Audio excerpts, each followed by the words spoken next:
இதோ எந்தன் தெய்வம் முன்னாலே நான் ஒரே ஒரு புன்னகையில் கண்டேனே. பாசமுள்ள பார்வையிலே கடவுள் வாழ்கிறான், அவன் கருணையுள்ள நெஞ்சினிலே கோயில் கொள்கிறான்.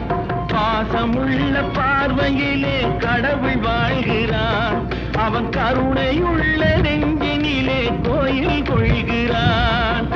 இதோ எந்தன் தெய்வம் முன்னாலே நான் ஒரே ஒரு புன்னகையில்